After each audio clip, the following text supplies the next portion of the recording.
Welcome back to my channel. Today we're talking about all the maneuvers required to pass a single engine C check ride for private or commercial applicants.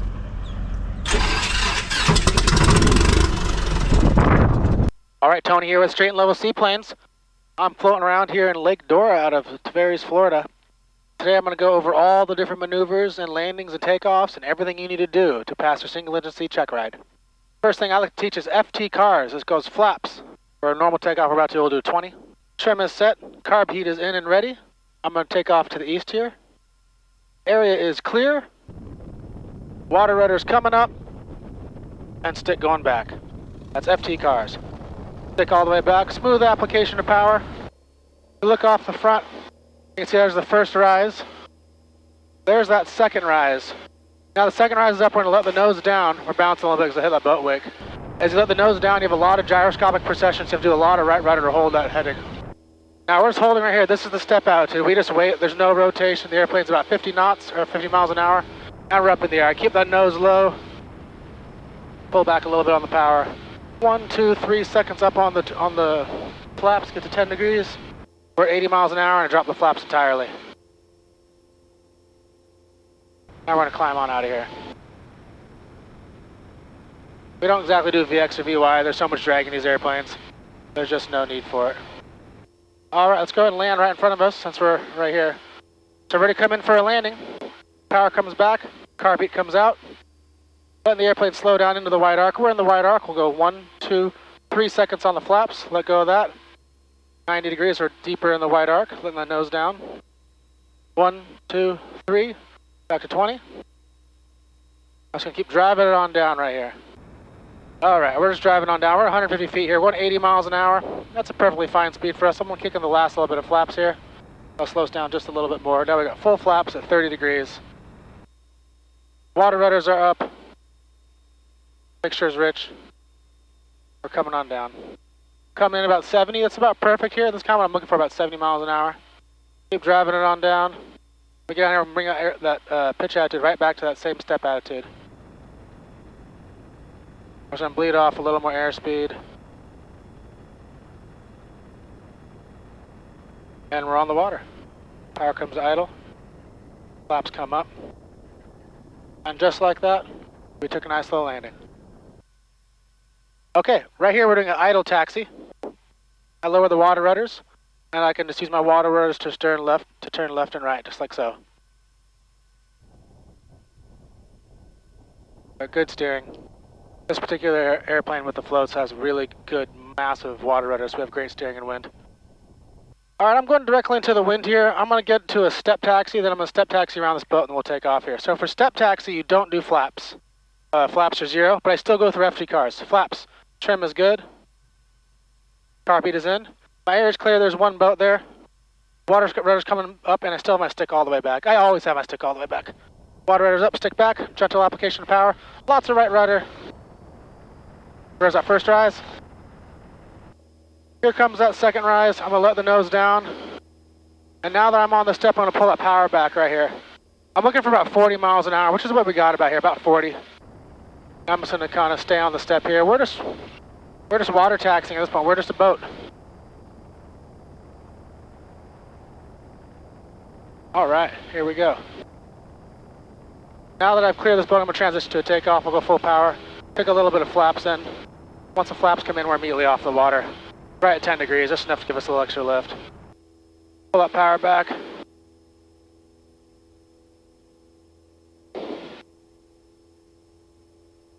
Just cruising along here.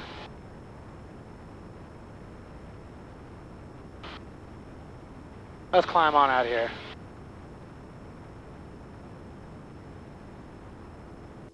Alright, we're going to climb over to 500 feet before we cross over these houses here. We're going to head north to the next Lake Eustis. Alright, next thing we're going to do is a crosswind landing. We're coming right on here over Lake Eustis. We're coming to the north with a crosswind from the northeast. Power comes back out of the green. Carb heat comes on. Let's slow the airplane down. We're in the wide arc. We'll start adding some flaps and get down. The beauty of a float plane is it has so much drag, it'll fall out of the sky. We're at 700 feet and we'll be coming in just over these trees just fine. Today for this crosswind, it's going to be just like a wheeled crosswind. I want my right float to touch since I have the wind coming from the right. The big thing is when you touch down, you want to keep adding aileron deflection into the wind, just like you would on wheels. It's a big concern is you don't ever want to have any wind getting caught under your wing. Get some wind caught under your wing, it might flip the plane over. That's not super likely, but you want to just do everything you can to avoid it. We're driving on down. I'm going a little faster than normal just because I want to get down in altitude here. Let's keep on coming down here. All right, we got a probably 45 degree crosswind. Right float is down just a little bit. Same thing, bring that nose up to that pitch attitude. I'm just keeping that float slightly low. And we touch down. As we stop, I have full aileron deflection to the right. We're coming to a full stop here.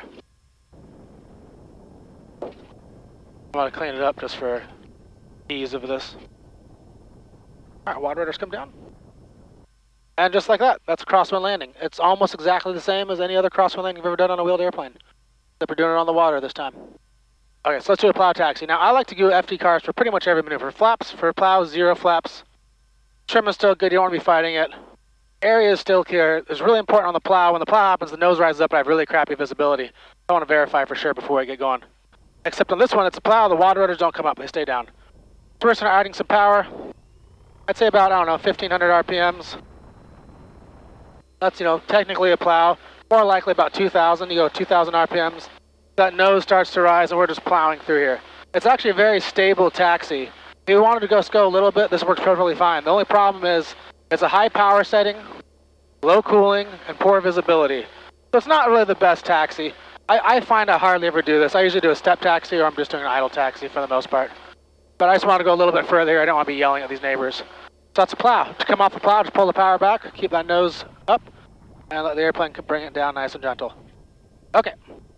Let's turn around. We'll do a crosswind takeoff.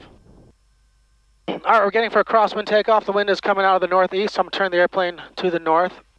I want to take off towards, there's a little tower out there.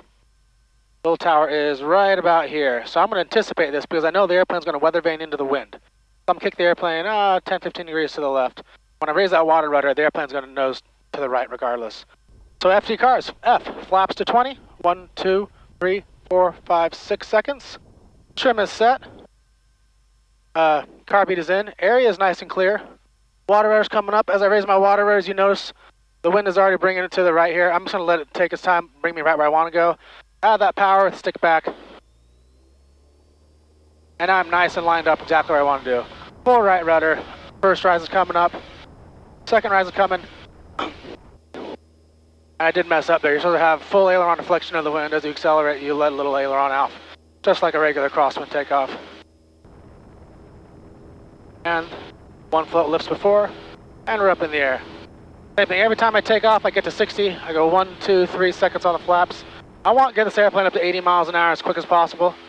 80 miles an hour right now, and the rest of the flaps come out. 80 miles an hour is that safe speed where if I lose an engine, I have plenty of airspeed to come put it down safely. I have plenty of air over the elevator. I have nothing to worry about. All right, let's go up to the next lake so don't keep upsetting all the neighbors here.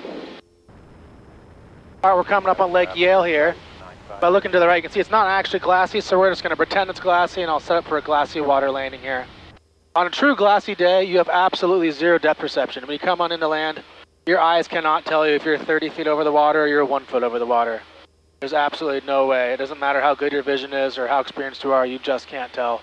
So we have a specific technique on how to do glassy. I like to teach the 3 Ps, pitch, power, and patience. First P, we're going to raise that nose, that same pitch attitude we've been doing for everything. Then I'm going to set the power just right so the airplane is flying itself down almost in slow flight at about 50 to 150 feet per minute descent. Perfect. Then I'm just going to have patience and let the airplane fly itself to the ground. So off to the right, you can see this little cove right over there. Got those little lily pads on it. We're going to come right over there. We're going to use those lily pads as our last visual reference, or my LVR. Last visual reference, or LVR. So before I lose sight of that LVR and I'm over this, you know, massive glassy water mirror, I need to have everything set up. That way I'm just staring outside, just waiting for the airplane to come on in. I always tell everybody a good approach is the most important thing for any landing, especially glassy water. If you're rushing it, you might not be able to make it happen very well. So I'm going to come on in, we're slowing down. And the wide arc, start adding some flaps. Car beat comes out. So I find the best way to do this in practical ways, in real life, is you want to get really nice and low before you lose side of the LVR. If you set up for this where you have 100 foot per minute descent and you're at 400 feet, you have 4 minutes of patience. So I'd rather come in at about 100 feet and have less than a minute. So we're driving down nice and low right over these trees. And just so you know, I do have a slight little left crosswind here.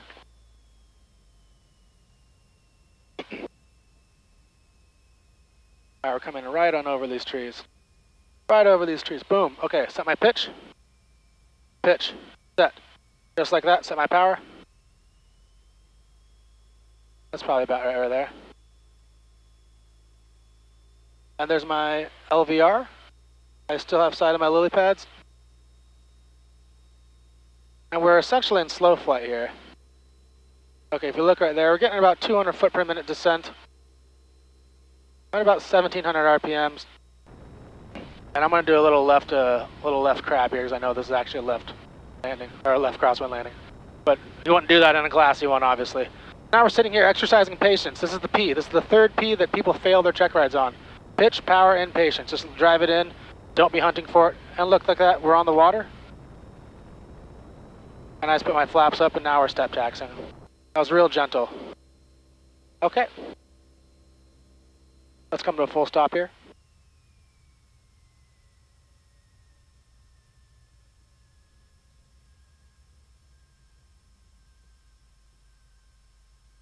Let's do a glassy water takeoff.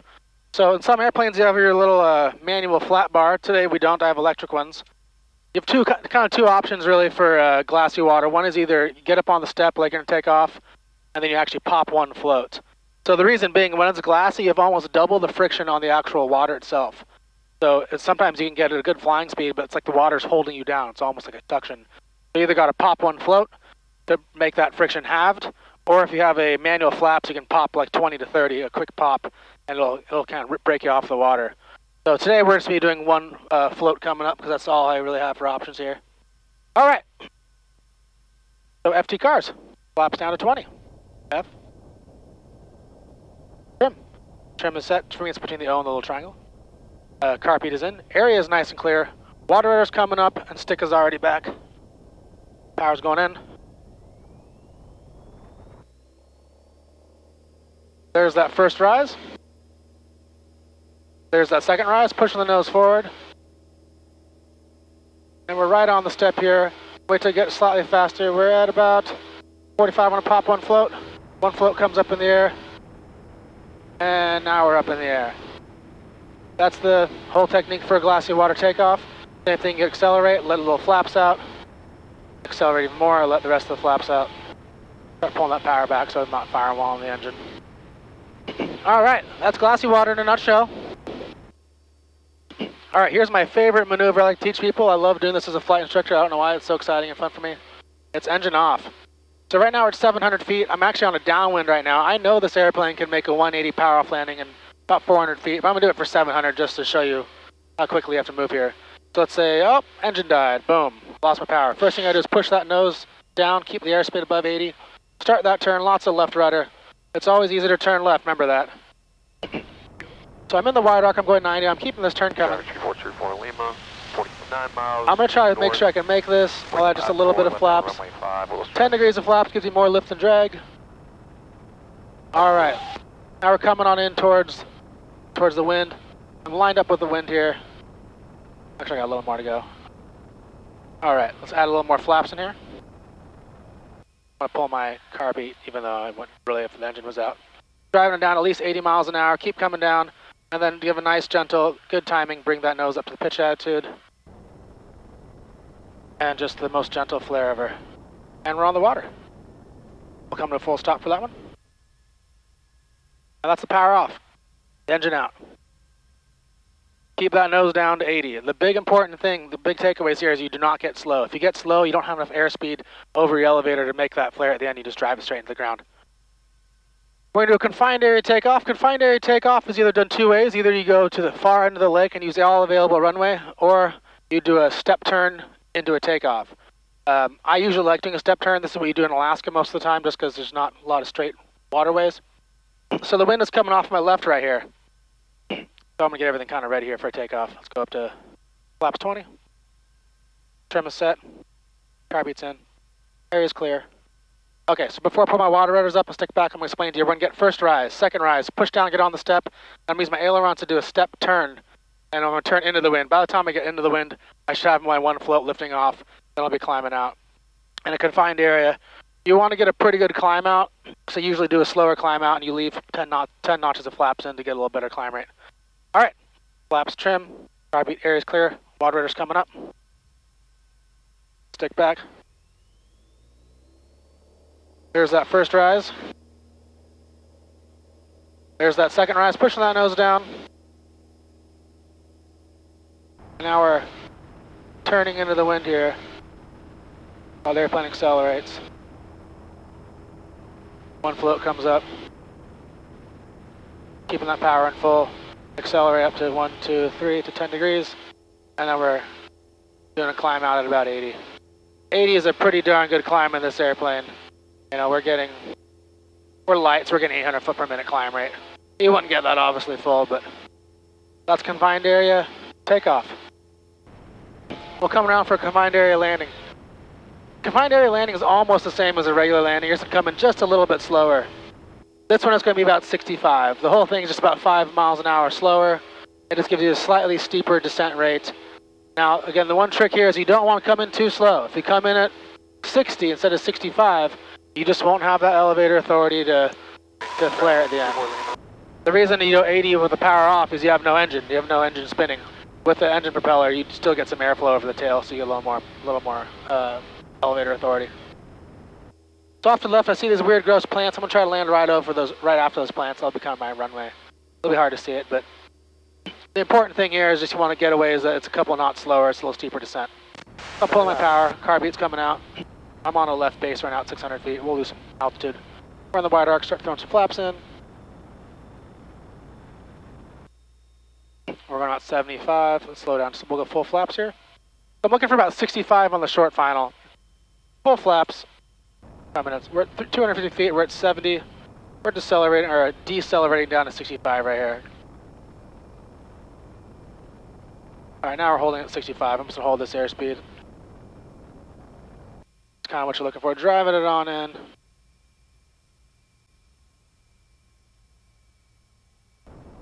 So the real idea is you just have a little less airspeed to burn off and you come to a stop. It's not going to be quite as smooth of a landing, like that was a little bit of a bump, just because I'm burning off low airspeed. It's kind of like, you know, you don't normally have a very soft field, short field when you do it. Okay. Come to full stop. We'll reset. Now, rough water takeoff. Rough water takeoff, you go full 30 degrees of flaps, gets you off the water at a slower airspeed. The idea with this is if it's really big water, you're going to have 20 knots of wind or something like that. As you start hitting these crests of waves, it'll kind of knock you in the air. At some point, you'll get knocked up. You'll kind of be stuck in ground effect. You'll feel like you're dragging prop, and you'll be kind of hanging. That's the idea. Is once you get to that point, you want to stay afloat, keep it nice and low in ground effect, let the airspeed build up. Once you're to a true flying speed, you can start working your flaps out, then work your way out. It's not very rough, so it's going to be a little hard to show it to you, but I'll do my best here. Flaps at 30. Carbs in. Flaps 30, trim's good, carbs in. Area's totally clear. Again, there's no houses or no boats or anything. Water rudder's coming up.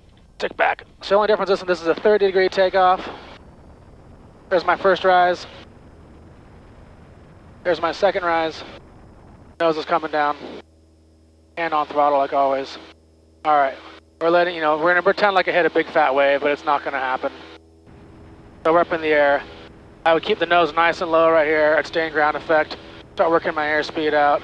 Or working my flaps out, picking up airspeed. Okay, then, we're a good flying speed now. We climb out. And that's the rough water. Okay, all we got left now is a rough water. So power's coming out, carbeat's going in. Turn around here. We're in the wide arc. We're adding some flaps here. So rough water, it's going to be a 30-degree landing, just like every other landing I ever do in my airplane. The difference of the rough water is you're going to come on in really, really close to the water. I'm talking a foot off the water. And you're going to use your power to stay off the water. And you're going to kind of let the airplane touch down on a wave to see if you want to commit to landing. Or you're going to want to wait till there's a spot where the waves aren't huge. So oftentimes I come in for a regular landing and there's a big bunch of boat wakes out there and I kind of transition into a rough water. just because, you know, it looks all good and there's not, like right now there's no waves, so it's going to be a little hard to kind of demonstrate this because there's no big waves to be like, oh, that's too big, I don't want to land it. So we'll just kind of pretend. Alright, so I'm going to come on in. I'm going to say, oh, you know, these waves look really big. I'm getting my pitch, add a little bit of power. And I'm just going to keep the airplane flying right over it. And we're pretty much in slow flight here. And, you know, let's say, oh, those waves are really big, and now it's good, I'm going to put her down. And I pull the power back and use the power to set it down right where I want it to. You know, and commit to it. That's a rough water. Nothing too fancy. Just use your, it's kind of like, I would consider it like a soft field, except you have the option of, you know, have a long runway for the most part. All right, that's rough water. Okay, let's talk plow turns. Right now I'm looking directly into the wind. If I had howling wind right here, if I had lots of wind, I would hit my left rudder here. Somewhere about here, the weather vane intensity would be too strong and I wouldn't be able to keep the turn. I can obviously make the turn right now, there's not much wind. So we're gonna just pretend that it is really strong wind. I have this horrible weather vaning tendency. The way to fix the weather vaning tendency is to shift my center of buoyancy aft. So once you do that, that's the pivot point. It'll have more surface area in front of the airplane and the weather vane intensity will be reversed. So let's just say, you know, I try to make my left turn. Oh, that's as far as I can do it. Okay, well then what I would do is I would go full far right. I'll go as far right as I can. And remember, left turns are easier than right. Everything wants to turn your airplane left. Let's say this is about as far as I would go. Okay, you know, that's when the wind would stop me. I'd go full left rudder. When I get right into it, I start adding power to about 1,500 RPMs. It starts to shift my nose up. About 2,000, and my center buoyancy comes up. Now the wind will help me make my turn. I can make my downwind turn, and I let the power off. Now I'm downwind. That's a plow turn. Truthfully, you hardly ever really do it in the real life, but it's another tool in the toolkit. Put a regular takeoff, flaps come out 20. Trim a set carby to area's clear. Water is coming up. Sticks one back. Thanks for making it to the end. I know it was a long one, but I was trying to squeeze in a lot of information for you guys today. Please like and subscribe if you found this video helpful.